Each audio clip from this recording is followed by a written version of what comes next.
धन्यवाद रविंद्र शर्मा जी। आप सभी को जय माता दी, नमस्कार, आदाब। और मंच पर मौजूद सभी सम्मानित नेताओं, ऑफिस बेरर्स, रविंदर जी और तमाम नेताओं का मैं तहे दिल से धन्यवाद करती हूँ कि इतनी शॉर्ट नोटिस पर जो है प्रेस कॉन्फ्रेंस को आयोजित किया गया। और मैं तहे दिल से धन्यवाद आप सभी पत्रकारों का भी करना चाहती हूँ कि आप सब लोग यहाँ पर आए, शॉर्ट नोटिस पर आए और अभी हमारी बात को जो है वो जनता तक ले जाने का काम करें। प्रेस कॉन्फ्रेंस शुरू करने से पहले मैं हमारे देश के वीर सपूत कर्नल मनप्रीत सिंह, मेजर आशीष ढोंचक, डीएसपी हुमायूं मुजम्मिल भट्ट को श्रद्धांजलि दूंगी कि उन्होंने देश की रक्षा के लिए अपने प्राण न्यौछावर कर दिए और ऐसे वीर सपूतों को शत शत नमन। आज जो है प्रेस की कॉन्फ्रेंस शुरू करने से पहले मैं 2 लाइनों से शुरुआत करना चाहूँगी और मैं चाहूँगी कि आप जो है इन लाइनों का मर्म जो है वो समझें कि हम कहना क्या चाहते हैं, कि उसकी बातों पे ना जा कि वो क्या करता है, कि उसकी बातों पे ना जा कि वो क्या करता है, उसके कदमों की तरफ देख कि किधर जाता है। ये लाइनें आज के समय में बहुत विशेष महत्व रखती हैं, क्योंकि आज एक ऐसा समय आ गया है, ऐसा दौर है कि जहां पर वास्तविक मुद्दे जो है वो गौण हो गए हैं और जो मुद्दे सामने लाए जा रहे हैं उनका वास्तविकता से कोई लेना देना नहीं। इस प्रकार का जो माहौल है वो इस देश में बनाया जा रहा है। मेरे ख्याल से माइक आज कुछ आपके समक्ष कुछ बातों का उद्भेदन करने जा रही हूं जो महिला आरक्षण बिल से संबंधित है। उद्भेदन का मतलब कि कुछ ऐसे खुलासे करना जा रही हूं जो मैं चाहती हूं कि आपके माध्यम से जनता तक पहुंचे। और शुरुआती तौर पर ही मैं कल की एक बात का जिक्र करना चाहूंगी कि कल एक न्यूज सामने आई जो कि सोशल मीडिया पर बहुत ट्रेंड भी हुई और आप सबों लोगों ने भी उस पर ध्यान दिया होगा कि जो पहलवान बेटियों का जो केस था, जो जंतर मंतर पर बेटियां बैठकर भाजपा सरकार से न्याय मांग रही थी, जो देश के लिए सोना लेकर आई और विश्व पटल पर भारत की एक पहचान दर्ज की, वो गोल्डन गर्ल्स जो महीनों तक जंतर मंतर पर बैठी रही, जिनका महीनों तक केस दर्ज नहीं हुआ, तमाम संघर्ष के बाद और सुप्रीम कोर्ट के दखल के बाद वो केस दर्ज हुआ। उसी केस की कल एक सुनवाई में दिल्ली पुलिस ने सुप्रीम कोर्ट के सामने एक बयान दिया और वो बयान क्या था, आप गौर करिएगा इस बात पर कि वो बयान क्या था। दिल्ली पुलिस कहती है कि ब्रजभूषण शरण सिंह को जब जब मौका मिलता था तब तब वो पहलवान बेटियों का यौन शोषण करता था, उनसे छेड़छाड़ करता था। ये अक्षरश मैं आपके सामने प्रस्तुत कर रही हूं जो दिल्ली पुलिस ने सुप्रीम कोर्ट के सामने बयान दिया। और अब आप सोच रहे होंगे कि यहाँ महिला आरक्षण की बात करने आई थी और ये पहलवान बेटियों का किस्सा लेके छेड़ के बैठ गई। तो ये किस्सा कैसे छेड़ के बैठ गई? इसके पीछे भी एक कहानी कि वो व्यक्ति जो पहलवान बेटियों का शोषण करता था और जिसने नाबालिग बेटियों का भी शोषण किया और पॉक्सो एक्ट में जिसके ऊपर मुकदमे दर्ज हुए, वही व्यक्ति जब प्रधानमंत्री जी नारी शक्ति वंदन बिल ला रहे थे और उस पर भाषण दे रहे थे, वो व्यक्ति पार्लियामेंट में मौजूद था। न केवल पार्लियामेंट में मौजूद था बल्कि मुस्कुरा रहा था, हंस रहा था और इस बिल को लाने में अपना योगदान मोदी जी को दे रहा था। इस बात का जिक्र करने का यहाँ पर एक मकसद ये भी है कि इस घटना के जरिए मैं चाहती हूं कि आप लोग जाने कि भाजपा का वास्तविक चाल चरित्र और चेहरा क्या है। और आप सभी भाइयों के माध्यम से मैं ये पूछना भी चाहती हूं मोदी जी से कि मोदी जी, ये कैसा दोहरा चरित्र है आपका?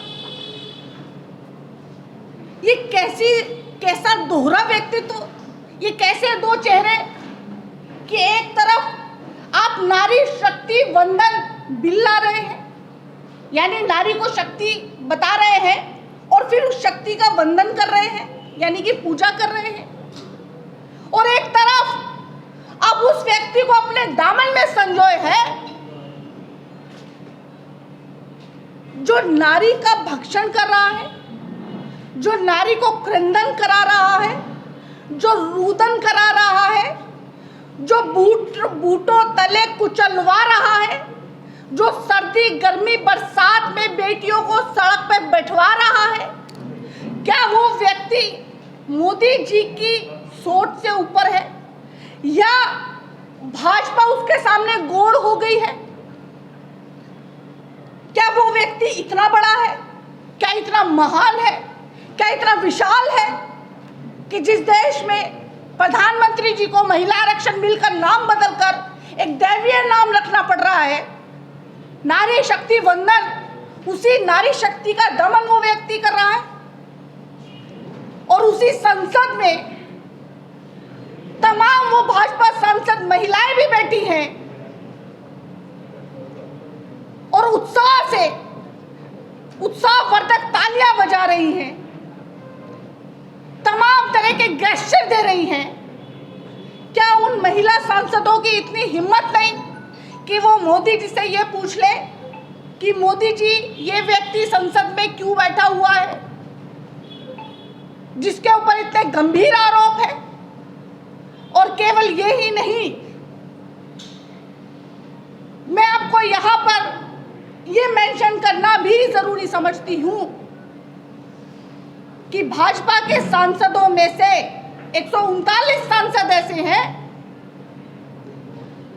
जिन पर गंभीर धाराओं में केस दर्ज है, और उसमें से 98 सांसद ऐसे हैं कि जिनमें मर्डर, रेप, किडनैप और महिलाओं के प्रति गंभीर अपराध, ये बात आप मेरी नोट कीजिएगा, महिलाओं के प्रति गंभीर अपराध में केस दर्ज है। ऐसे व्यक्ति मोदी जी के मंत्रिमंडल में जो नारी शक्ति की बात करते हैं, नारी सम्मान की बात करते हैं, ये भाजपा का दोहरा चाल चरित्र और चेहरा नहीं तो क्या है? दूसरी बात, सोनिया गांधी जी ने 2016 में मोदी जी को एक पत्र लिखा। सोनिया गांधी जी ने कहा कि मोदी जी, आप अभी पार्लियामेंट में पूर्ण बहुमत से, अगर आप पूर्ण बहुमत से हैं तो आप महिला आरक्षण विधेयक लेकर आइए और उसको पास करा दीजिए, और 8 मार्च 2016 यानी कि अंतर्राष्ट्रीय महिला दिवस होता है, उस दिन आप इसको लागू करवा दीजिए। लेकिन मोदी जी के कान पर जूं नहीं रेंगती। वो तो चुनावी रैलियों में जर्सी गाय बोल रहे हैं, 50 करोड़ की गर्लफ्रेंड बोल रहे हैं, तमाम वो टिप्पणियां कर रहे हैं जो नारी जाति को शर्मसार करती, तमाम वो टिप्पणी टिप्पणियां कर रहे हैं जो नारी शक्ति का दमन करती है। मोदी जी चुनावी रैलियों में सोनिया गांधी जी के भाषण पर, सोनिया गांधी जी के पत्र पर ध्यान नहीं देते। उसके बाद सोनिया गांधी जी फिर उनको 2017 में याद दिलाती, लेकिन तब भी पार्लियामेंट के काम छोड़कर केवल चुनावी रैलियां, ना महिला सम्मान की बात, ना महिला आरक्षण की बात, ना महिला शक्ति की बात और ना महिला वंदन की बात। फिर 2018 आता है और माननीय राहुल गांधी जी पत्र लिखते हैं कि मोदी जी आप अभी सत्ता में हैं और आपके पास पूर्ण बहुमत भी है, तो महिला आरक्षण बिल को आप पास कराइए और हम आपको बिना शर्त समर्थन देंगे। लेकिन मोदी जी को ख्याल नहीं आता है, क्योंकि महिलाओं के प्रति अगर वो उनकी नीयत साफ होती तो वो कभी भी रैलियों से महिलाओं के खिलाफ वाली टिप्पणियां नहीं करते और ना ही अपने मंत्रियों और अपने सांसदों को करने देते। इसी संसद में वो व्यक्ति भी बैठे हैं जिन्होंने बोला था, जो भाजपा के सांसद हैं, कि राजनीति में जो महिलाएं आती हैं वो अपने शरीर का सौदा करके आती हैं। इसी संसद में भाजपा के वो सांसद भी बैठे थे जो कहते हैं कि आदिवासी महिलाएं टनाटन होती हैं। इसी संसद में तमाम वो सांसद भी बैठे हैं जो महिलाओं के प्रति इस तरह की शर्मनाक टिप्पणियां करते हैं और मोदी जी का संरक्षण उनको प्राप्त है। साथियों, तमाम तरह के महिला आरक्षण पर हम पर इल्जाम लगाए गए कि हम जो है महिला आरक्षण पर क्रेडिट लेने की कोशिश कर रहे हैं। कौन सा क्रेडिट? क्या काहे का क्रेडिट? क्या आपकी सोच थी? क्या महिलाओं को आरक्षण देने की आपकी सोच थी? राजीव जी 1989 में जब विधेयक लेकर आते हैं तो सोचिए कि सबसे ज्यादा विरोध करने वाला कौन है? सबसे विरोध करने वाला भाजपा।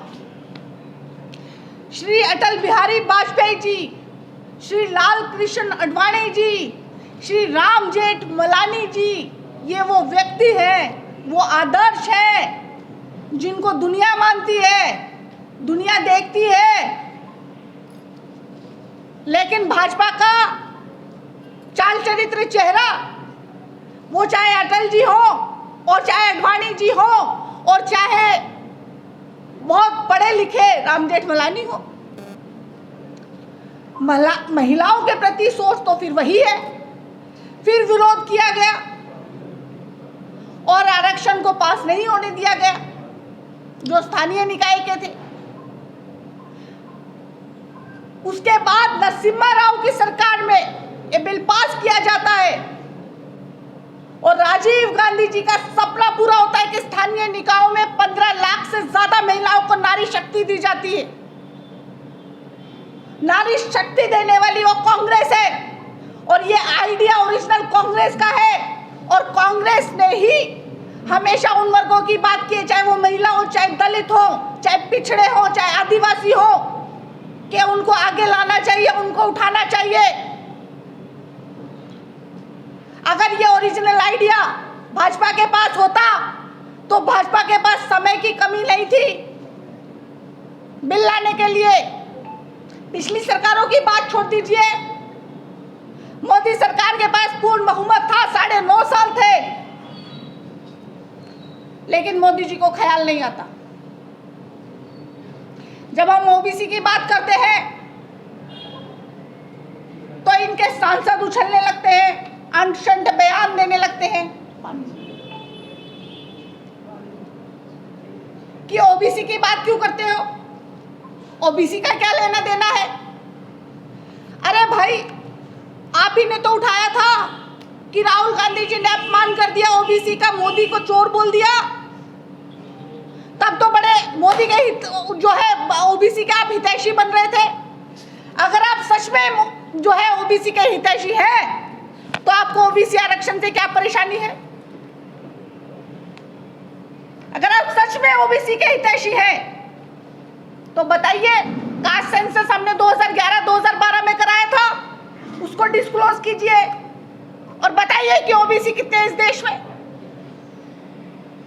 क्योंकि ये जो सरकार आप चला रहे हैं ये ओबीसी की बदौलत चला रहे हैं।